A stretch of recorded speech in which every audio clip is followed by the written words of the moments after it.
Hey everybody, welcome to another episode of Purple Insider. Once again, it is a Ragatz roundtable. Matthew Coller here with you. As always, Will Ragatz from Sports Illustrated, Andrew Krammer from the Star Tribune inside TCO Performance Center, as we so often do to preview games. And you know what? Last week, I'd say we nailed it. We predicted perfectly everything that was going to happen on this show, which is why you need to turn in every single week for this roundtable.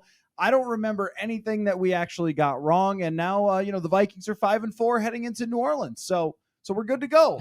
Yeah, I really enjoy doing these on Thursday because it's just kind of like a little snapshot each week of where we are. And recently, it feels like so much has been changing each week. I mean, a couple weeks ago, we're talking about, all right, the Vikings just beat the 49ers. Kirk Cousins playing some of the best ball of his career. They're going to Green Bay. And then last week, it's, okay, Jaron Hall starting now. Kirk's out for the season. This is just throwing a complete wrench into everything. And now, for the third consecutive show, we're talking about a new starting quarterback. So, I mean, we have to talk about, obviously, Dobbs mania or whatever you want to call it. Really one of the coolest stories in the NFL all season. But I guess my question would be, did that performance by the Vikings as a whole, but Josh Dobbs specifically, kind of change your outlook for the rest of the season? Or was it that was a one-time cool thing? I don't know how Kevin O'Connell and Josh Dobbs pulled that off, and now we need to see more before we start to feel like, okay, season's back on. If I'm the Vikings, I feel a lot better starting Dobbs than I do Jaron Hall. At least somebody who's played 8 games this season has seen a bunch of NFL football and defensive coordinators this season.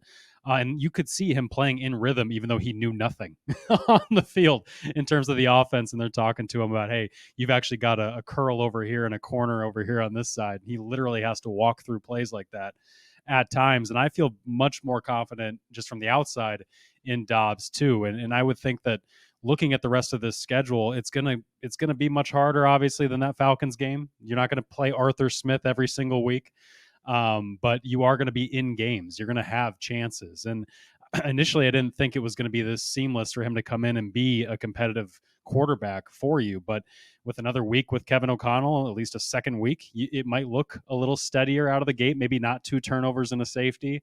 And I do feel like this team has some competition in what is really a weak NFC playoff field. So last week when we talked about the backup quarterbacks playing, I was pretty skeptical on how that would go. And let me tell you, at halftime, my skepticism felt like it was really going to be the right opinion. And then, of course, Josh Dobbs turned it around.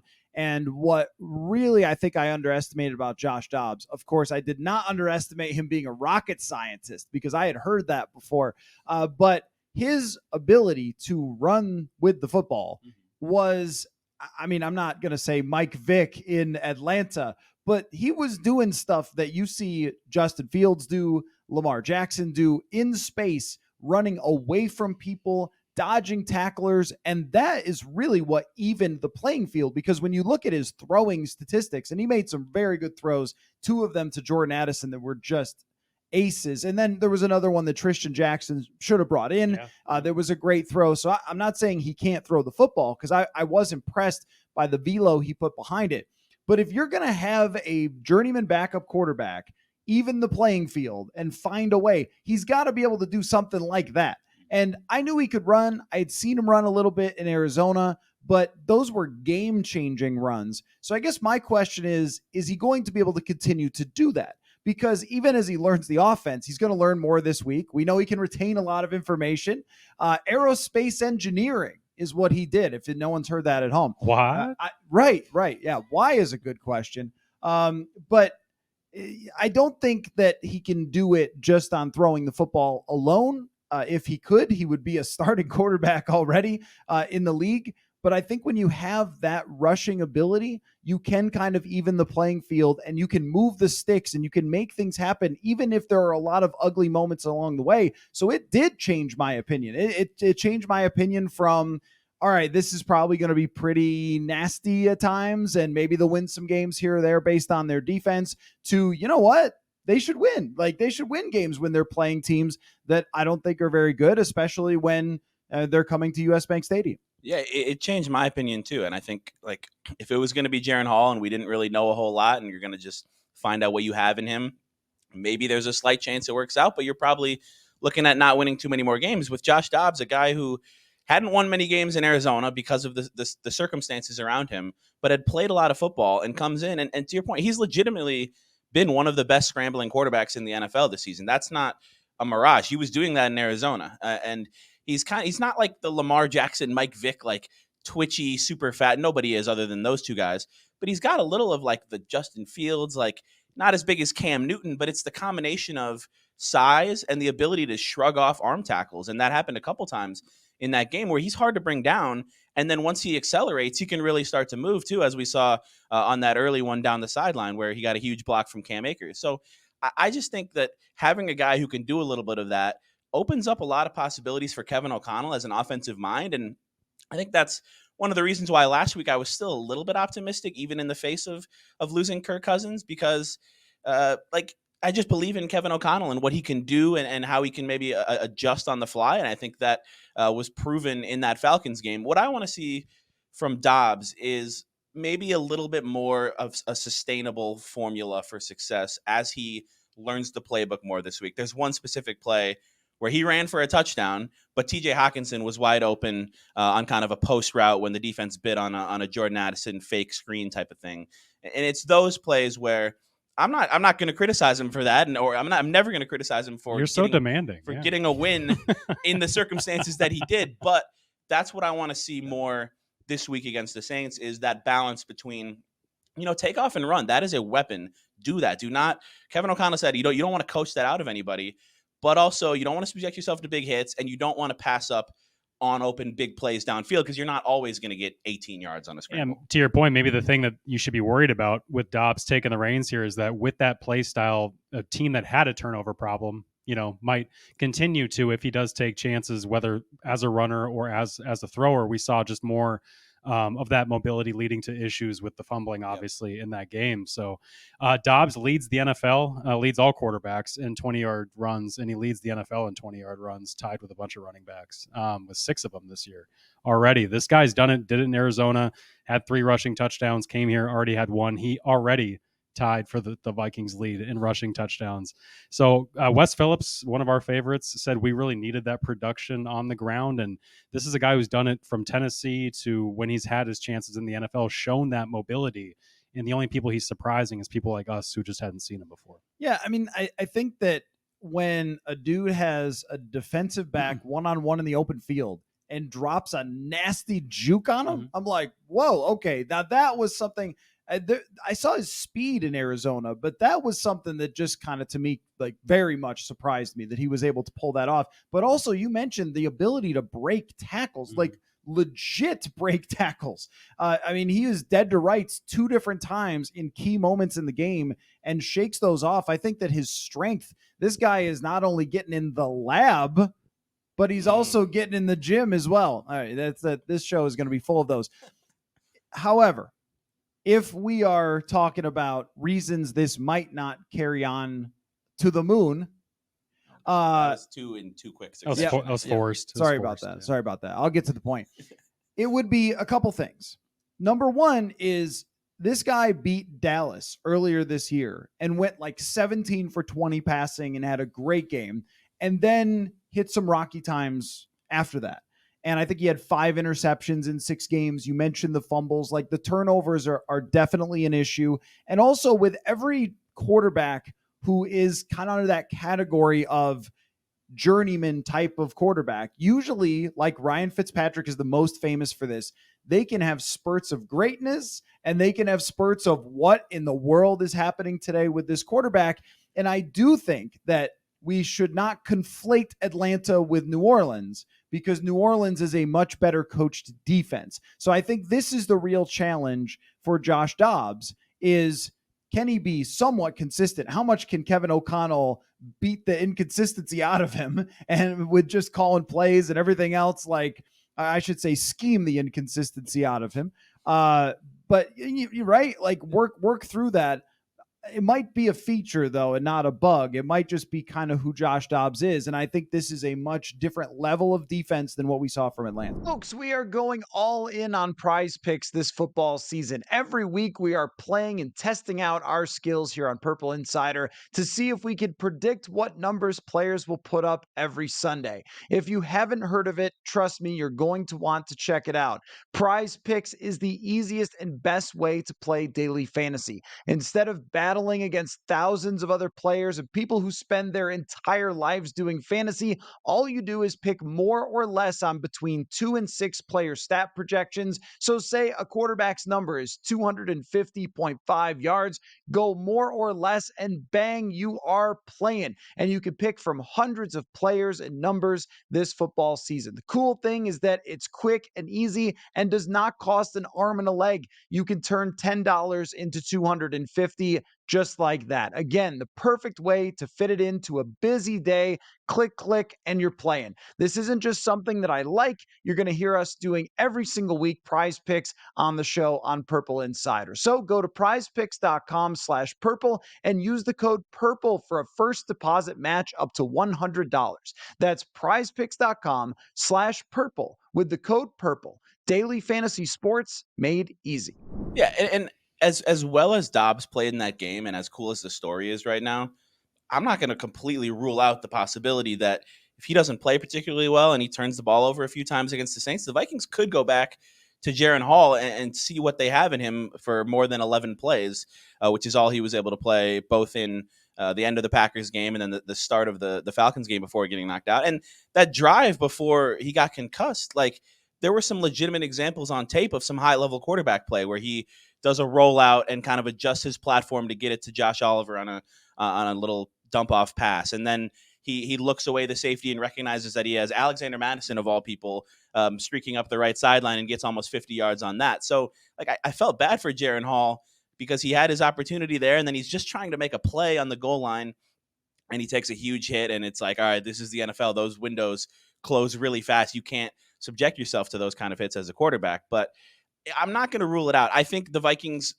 they're going to ride with Dobbs for as long as they can and as long as it looks like he's their best option to win games. And I think right now he is because of what we saw. But it comes back to me to the throwing the football and what he can do within the pocket, within Kevin O'Connell's offense. And as he has this whole week to prepare, I think that's going to be better. But I thought of another example where the second fumble, I believe, that was almost returned. No, the first fumble that was almost returned for a touchdown. He had, I think, KJ Osborne on the backside of his progression on a dig route that was open. And it's like, it's one of those things where we take for granted that Kirk Cousins is going to hit that because he's so good at just seeing the whole field and knowing where everyone's going to be in this offense.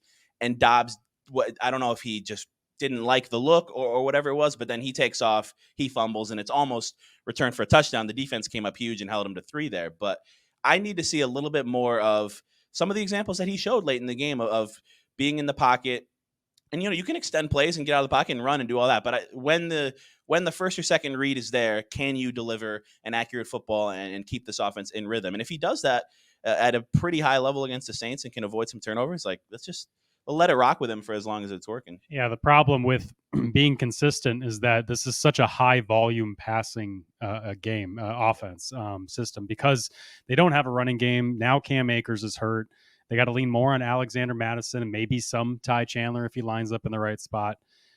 There's just a lot of issues for quarterback in the Minnesota Vikings that Kirk Cousins did solve. And when you bring up him, yeah, you take for granted a lot of those third and longs. And yes, Dobbs will be able to do that sometimes where he backpedals 10 yards, goes down the sideline and picks it up like he did. That was awesome. But those are plays, those are highlight for the season plays. Those generally do not happen every single week. So he's going to need to find more ways to create. Kevin O'Connell is going to have to find more ways for this offense to create in those spots. And I think O'Connell and Wes Phillips talked about how the balance that this coaching staff faces right now is we have a lot of scheme, right? We can try to scheme guys open and try to make it easier for the quarterback that way.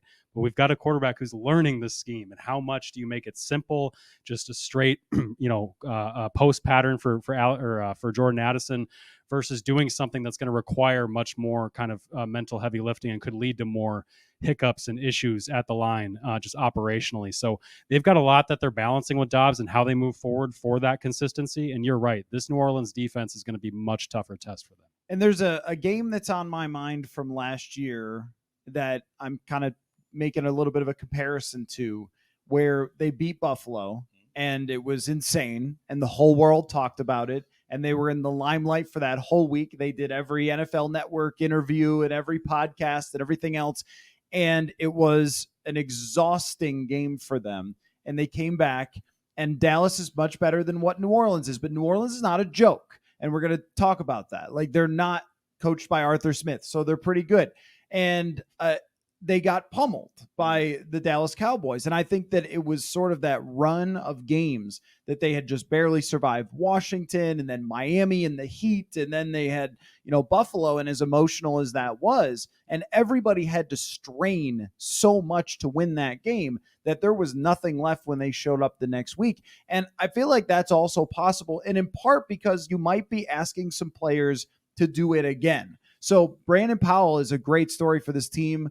Another guy who's been a journeyman, love to see it. But also, like, if KJ Osborne doesn't play, you're talking about a pretty light wide receiver room. If Christian Darrisaw is not 100% or does not play, David Quessenberry, one of the heroes of that game. Also, Josh Dobbs was this close from being knocked out of that game himself because Quessenberry got beat around the edge. And guess what? New Orleans has got some dudes that they run at the quarterback up front. And that's the one thing that I don't know if there's a strategy to say to stave off, but I wonder about this going into this game, about just the toll that it takes and also the sheer number of players who had to play at their absolute best. I mean, Brian Flores said it, like Danielle Hunter's best game.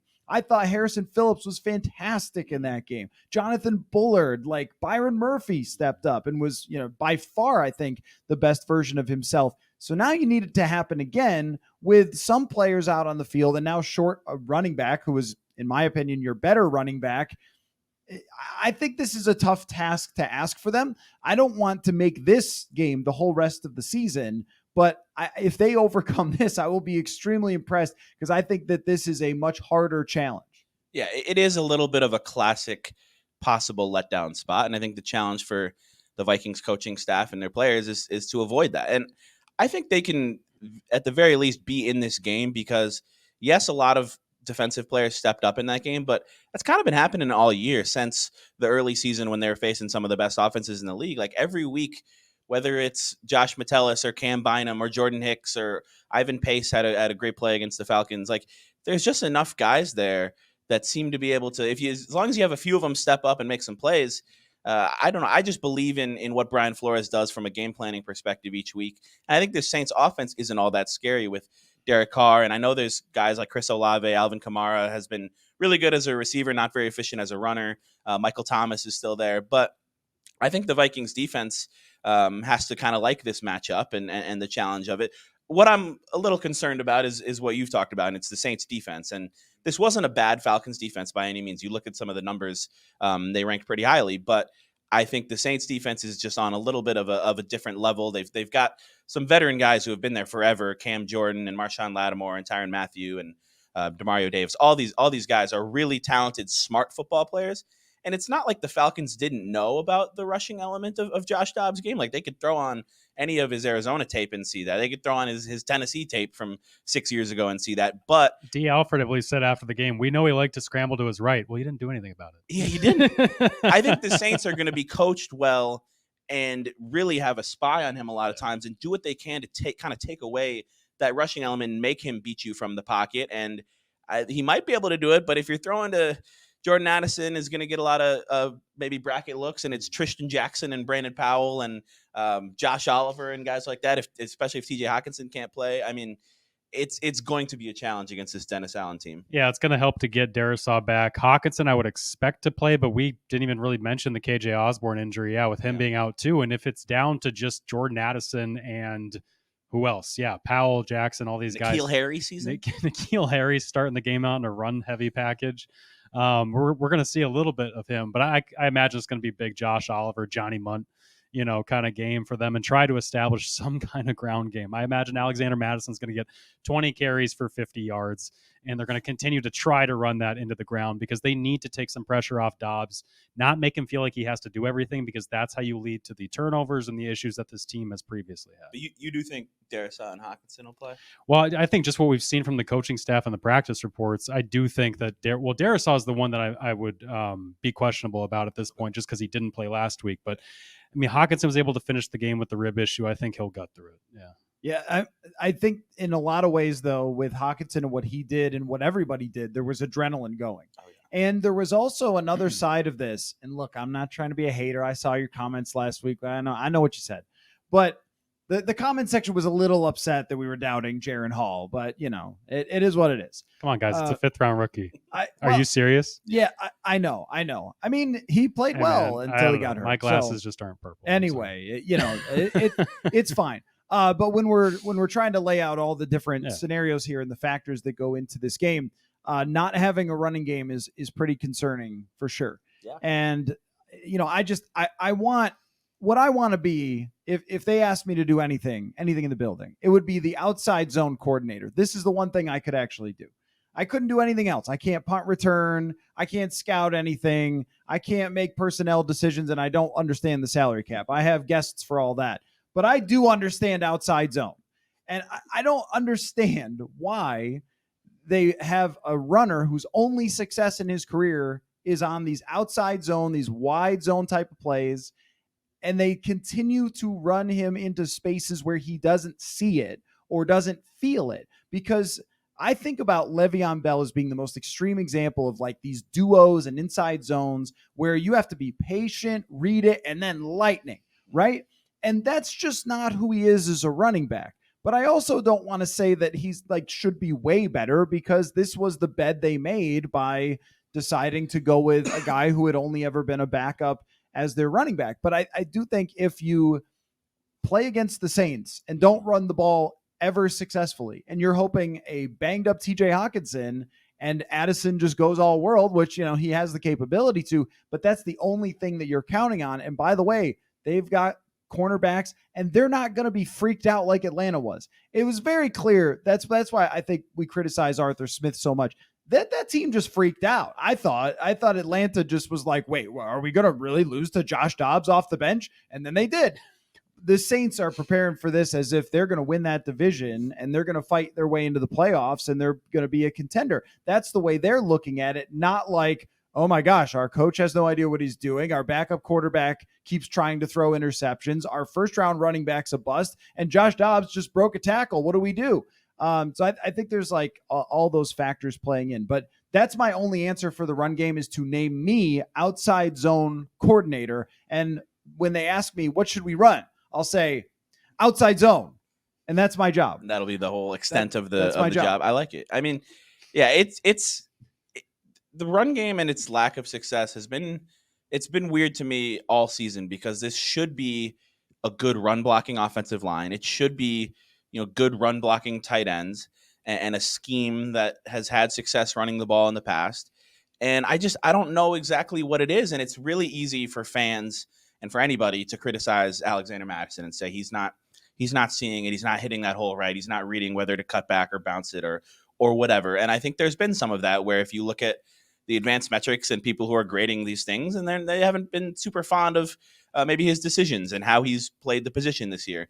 But there's also a lot of times against Atlanta all season long where he's just running and he's immediately getting hit. And it's somebody's losing their rep up front, or these combinations that are supposed to create a big hole just aren't working for whatever reason. There's no running room, and they have to just try to find a way to figure that out and get it going. And Madison's not going to be breaking a ton of long ones. He doesn't have a 20-yard run all year, I don't think. But you have to find a way to be able to get 4 yards and 5 yards and not have so many plays that are just dead at the line of scrimmage, and then it's 2nd and 10, and then it's 3rd and long. And Kirk Cousins could get you out of those situations, but I don't know that I would be as confident in the sustainability of Josh Dobbs getting you out of those situations. And if you can't run the ball, it's going to be Cam Jordan and Carl Granderson coming after Josh Dobbs, and it's going to be Marshawn Lattimore and Paulson Adebo, who's been playing well at corner on the back end, and Tyrann Mathieu roaming around. And it's a good defense that's going to be hard to beat one-dimensionally, especially with a quarterback who, yes, he'll have another week, but he's not going to be anywhere near the Kirk Cousins mastery of this playbook, the way he masters those aeronautical engineering problems. Yeah, if you look at like all the NFL run defense stats, yards or offense stats, yards before contact, all those kinds of things. Obviously, the Vikings rank near the bottom, and that doesn't account for whether it's the running back running into contact or it's the blocker not blocking. But when you watch it, I watched the last one I watched intently was the Green Bay game a couple weeks ago, where it was 25 carries for 50 yards from those guys. And yeah, it's just you see Brian O'Neill and TJ Hawkinson running into each other on a gap play because maybe they're not comfortable running it because they've normally run zone here. Or maybe it's Dalton Reisner just missing a linebacker. Like there are absolutely blocking issues where they've got great individual performers. We've talked about it a lot with Darisaw, Josh Oliver, guys who can really move people, but collectively they are not a good group, and they just haven't been. They haven't been comfortable with what they're running. They haven't done it consistently. They've been throwing things, it would seem, to try and find answers like Cam Akers, more gap plays, those kinds of things. And it's not turning into any kind of production. To have the 0 touchdowns on 10 carries inside the 5-yard line this year is asinine for them to be in that spot. So I think a lot of it is Alexander Mattison. I also think a lot of it is also that offensive line. You can't be this bad and have it be on one person.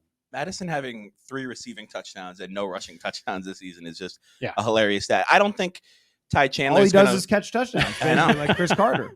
I don't think Ty Chandler is going to step into the full Cam Akers role, but I want to see Ty Chandler. I mean, I know preseason last year doesn't really mean anything, but even when we've seen him a little bit this year, he showed some juice. I think it was the Chiefs game he got in there a little bit and had a couple plays where you could see the burst. So I want to see a little bit of Ty Chandler as well. What was it? The pass from Jordan Addison that went wrong was like he's had a couple of his best plays of the year that are taken away from him, like the kick return as well.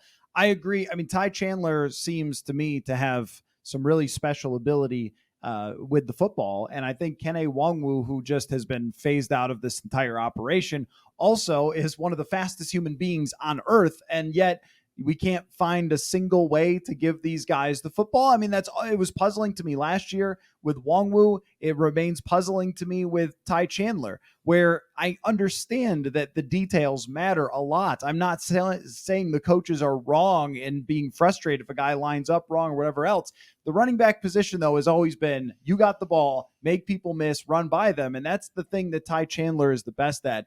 I feel like it's the scheme because Brian O'Neill and TJ Hawkinson have been around long enough, very high IQ NFL players. There shouldn't be miscommunications. And at the goal line, they handed off to the left side, and somebody from the Falcons just walked right between Reisner and Bradbury, and he was like, oh, tackle. Like he couldn't believe it. It looked like he was shocked that no one even tried to block him. So there shouldn't be this much confusion. And it's funny because they pick up blitzes really well. So they communicate, but yet they can't figure out who to block in the run scheme. On the New Orleans Saints side, though, guys, Derek Carr has been pretty widely criticized on the internet. I follow some people who cover the New Orleans Saints. It's been a pretty rough year for him. Yeah. However, the one way to move the football on the Minnesota Vikings seems to be if you can patiently throw it short. You can beat the blitzes and also the umbrella that Brian Flores seems to like to form with his defensive backs.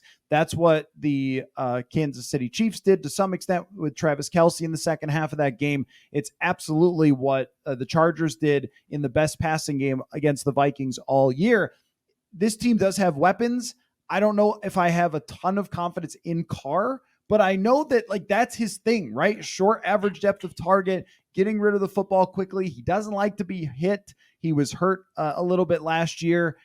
I am really interested to see how Brian Flores manipulates that part of it because he's been taking away the deep shots. This team gives up almost no deep shots whatsoever, but they can be the victim of sort of death of 1,000 cuts. Yeah, it's going to be an interesting matchup for this Vikings defense that's been playing well because Derek Carr is not anywhere near that elite tier of quarterbacks, and he hasn't had a great season, but he's also a big step up from Taylor Heineke, and you're going to pressure him a lot because that's what Brian Flores does, and that's going to happen every week. And you might be able to force him into some mistakes. He's only thrown 4 interceptions this year, but he's a guy who's in the past has thrown some picks. but he's going to know what to do a little bit more than Taylor Heineke did at times last week, I think. And he's going to have those hot options. And a lot of times it's going to be Alvin Kamara underneath, who leads all running backs in receptions by a wide margin since his suspension ended to start this season. There's Michael Thomas and Chris Olave and some of the other options. Rashid Shaheed has been their deep threat, and I think the Vikings, as to your point, have been really good about taking guys like that away. You also have to deal with the whole Taysom Hill experience and whether he's going to run it or throw it or catch it and do what he's been doing the last few weeks. So it's going to be a challenge for the Vikings. I think this defense is playing at a really high level, and all three of their safeties are playing well. And I think you're going to rely a lot on Jordan Hicks and Ivan Pace this week with the Kamara underneath angle. And Harrison Phillips is playing well. Danielle Hunter playing really well, whether he's getting sacks or not. His run defense has been huge. And as I said earlier, the Saints have not run the ball at a very high level either. They're also averaging 3.5 yards per carry with their running backs. So neither run game has done a lot. It's going to come down to the quarterbacks. And as always, it's going to come down to which team can create some takeaways. Yeah, I think it was a lot easier to create than with Taylor Heineke. I know Derek was begging to throw an interception that whole game. Vikings could have had probably 4 of them. Yeah. And I think only came away with the 2. But yeah, Derek Carr wants to give the ball up sometimes, just not as much as Taylor Heineke. And I think Brian Flores has been really good at scheming things up to force that pressure, make the ball come out, and then try to get guys in position to make plays on it from there. Shaheed's the one that you bring up that a lot of people aren't probably going to think much of a factor in this game, but he's somebody that can break some big plays that if you give up that back end, you think, they're not going to really test us deep. That's the guy that could kind of surprise you. And it makes me think of a lot of Vikings Saints games of the past, but Taysom Hill to Michael Thomas was one that single-handedly ended the George Iloka experience in Minnesota because Mike Zimmer benched him and we never saw him again.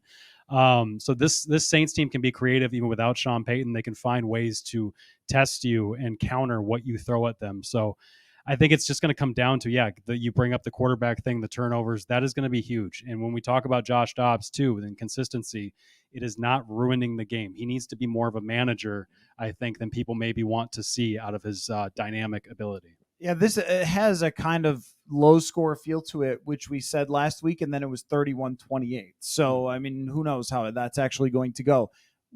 I am interested in your guys' opinions about this run defense, though. I have been blown away, totally stunned. More stunned by the run defense than Josh Dobbs, honestly. I mean, if you told me that a quarterback who runs a 4.6 at his size, who had that much experience, won a game, I mean, I might be like, oh, okay, well, I guess that does happen from time to time. But if you told me that Harrison Phillips and Jonathan Bullard, Kyrus Tonga, who was not even active every game, Dean Lowry is out, and they're running these 5-man fronts against Atlanta, which, by the way, they seem to know every time Atlanta was going to run. Atlanta never caught them off guard, not a single time, not a single way. They tried to run some reverse stuff, and the Vikings were just all over it. So I don't know if that's going to happen every week, that they will be massively predictable. But still, it's every week now. I mean, they shut down the Packers' run game. They didn't give the Bears a whole lot outside of maybe one drive. Same with Atlanta outside of one drive when I think the defense was gassed. Can this continue? I mean, I think that it can. And I think, again, kind of schematic, finding what people do at their best. But I don't know that. I don't know if it's just been a run of bad running games or what it is. Atlanta is supposed to have a really good running game. I was so impressed by the way they slowed that down last week. Yeah, I think, we saw in week 2, they got just trampled by the Philadelphia Eagles, and that's a great offensive line. DeAndre Swift had a great game. And ever since then, they've just, I don't know if they made any adjustments to that or if it's been, like you said, just you haven't played the Eagles again, but it's been really impressive. I think when we're looking back at this game, and I think that's a game in Atlanta that people are going to be talking about in Minnesota for a long time, it's going to be Josh Dobbs scrambles and that game-winning throw and that Jordan Addison catch and maybe Byron Murphy interception. But to me, just a huge sequence that really sums up what you're talking about is after that first fumble, when they're down at the 1-yard line, and the Vikings were kind of fortunate to draw a false start and go back to the 6, but then Kyrus Tonga makes a great play against a screen to Jonnu Smith and tackles him at the 1.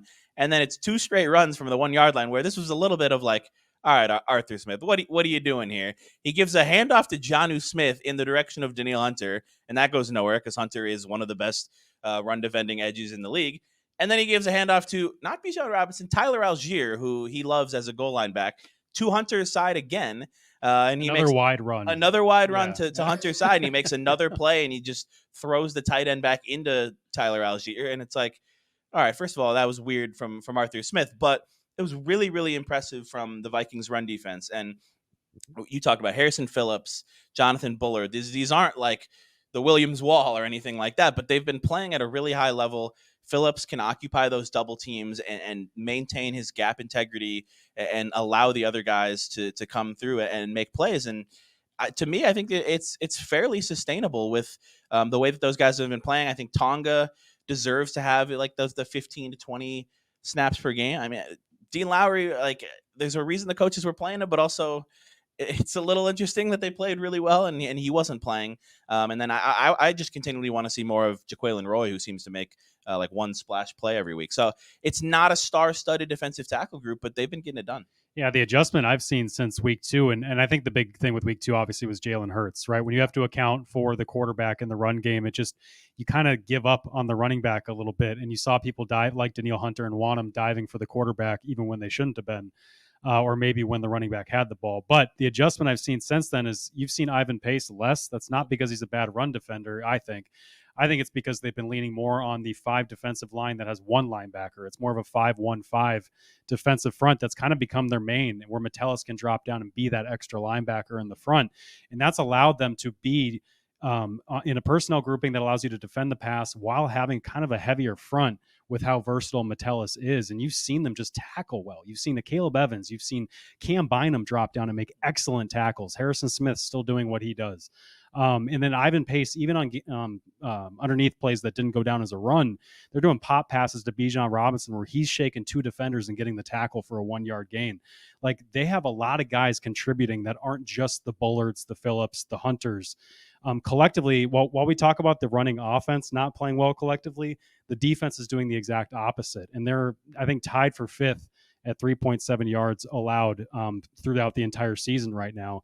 That hasn't happened since 2017 for the Vikings. And that's even with that Eagles game in there. Yeah. What do you guys make of just the way so many players who we had lower expectations for have exceeded those expectations? I mean, again, Jonathan Bullard's a great example. The guy's played great. I think he's done his job as well as you could ever ask him to do. But Josh Metellus played maybe 250 snaps last year, most of it in relief. Harrison Smith was out one game. They mixed him in from time to time. But now this guy has become a star of this defense. I mean, if you're going to talk about one player who has swung the tide, I think Josh Metellus is that guy. Now, before the season, I was doing a story on him. We probably all did stories on Metellus because we noticed he was out there so much. And Jordan Hicks said, we've known how good this guy was. We just had to put him in the game. Oh, okay. All right. Well, I know what you're saying. Donatel's already dead. Stop. Right. He doesn't need any more dirt poured on the grave there. But part of it is, will it continue? Because I'm always asking this question, whether it's Josh Dobbs or whether it's Metellus or Bynum or whatever. Like, if it's a player who we don't expect, that's always the question is, will it continue? The Vikings, it cannot be ignored that the Vikings played offenses operated by Bryce Young, Tyson Bagent / Justin Fields, a very lost and frustrated Jordan Love, and then, Taylor Heineke. Like, that can't go without mentioning that when they played the Eagles and the Chargers, 2 very good offenses, they got smoked. And I feel like this team, this Saints team, is in between somewhere with their quarterback and with their talent. But how much of this is they have played some pretty rough offenses? I haven't looked where those offenses rank, but it can't be high collectively. And how much of it is, no, actually Metellus is a star. Actually, Bynum is that guy that you're going to want there for a long time and give these guys contract extension. Well, Metellus already got one, but Bynum and so forth. How are we viewing that?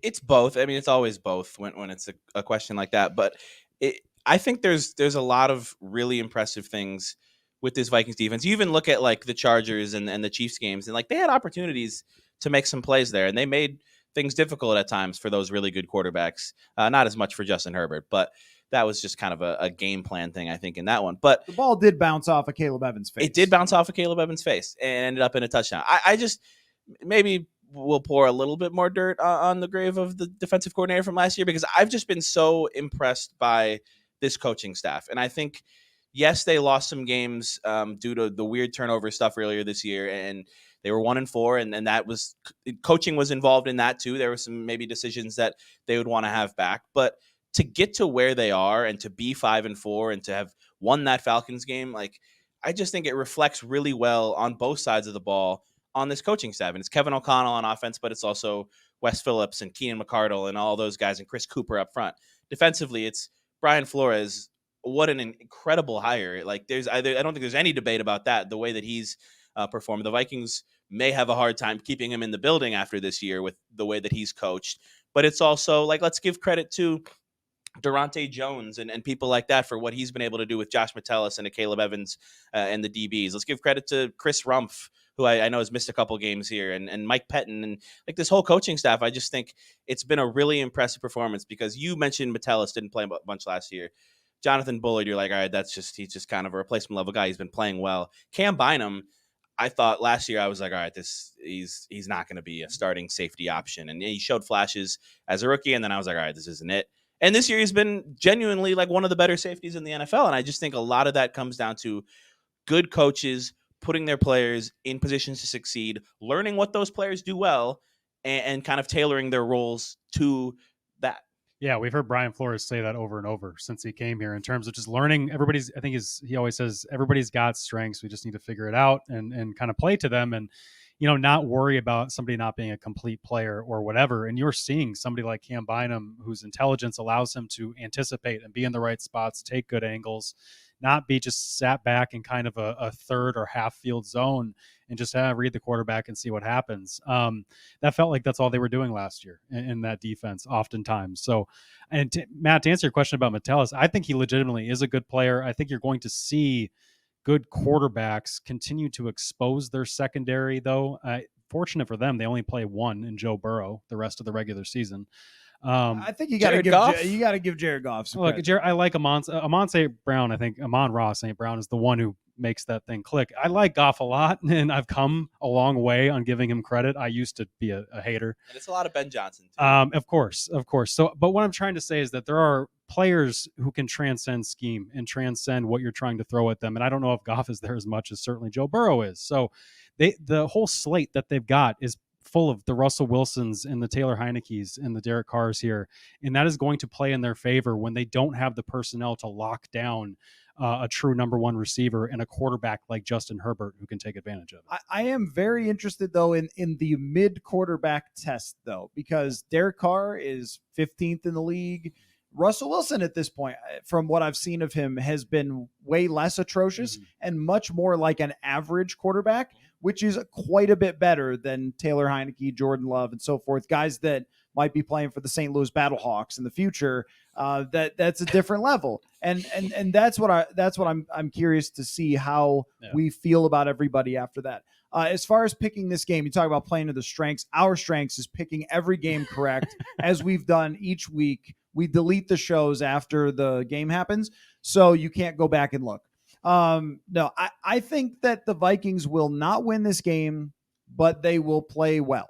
That we're going to walk out of that game being like, well, that was one that was 24-21 and they were right there. And they ran out of gas a little bit at the end of the game. That's how I would project it. But, again, I think I picked 14-11 or something last week, and it worked out completely differently. But that's how I view this game. I think New Orleans is just a notch better than Atlanta and may actually finish some of those drives instead of kicking a field goal every time.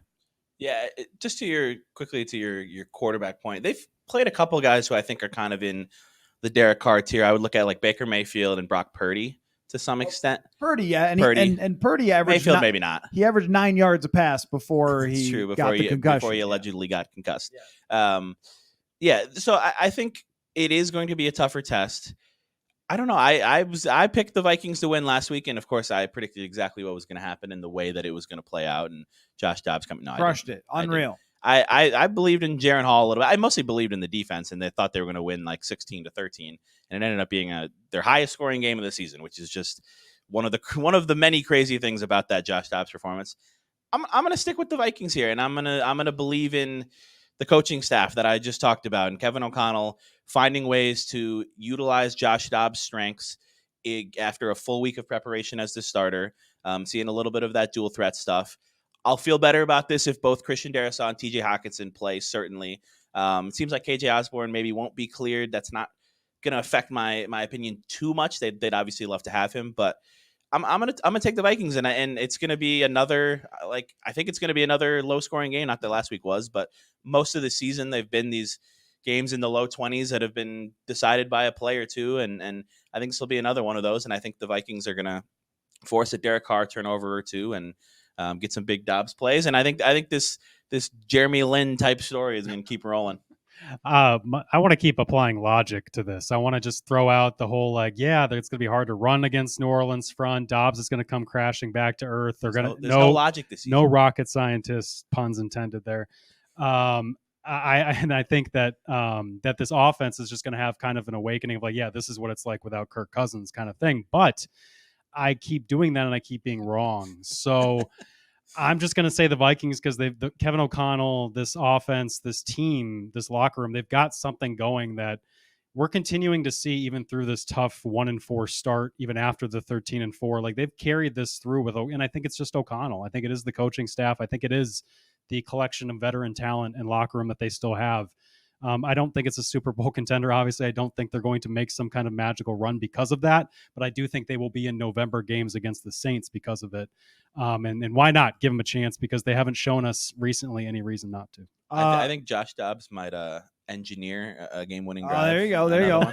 See, I noticed on Twitter that Andrew used the words NFC Championship when talking about this. That happened. Classic me, man. I know I'm a homer. I know. I'm just saying that the words NFC Championship were in a post online under your name. So maybe you were hacked. Last time they had a top 5 run defense. I'm just saying. There was a lot of other things about that 2017 team that aren't here right now. But that is true. They had a good run defense. Well, we'll see how it plays out. And what we're talking about next week, nobody knows. But we will continue to do this throughout the season. And now a new energy into this team. Really looking forward to what happens this week and beyond. So thank you all for watching our roundtable as always. And we will catch you all next time. Football.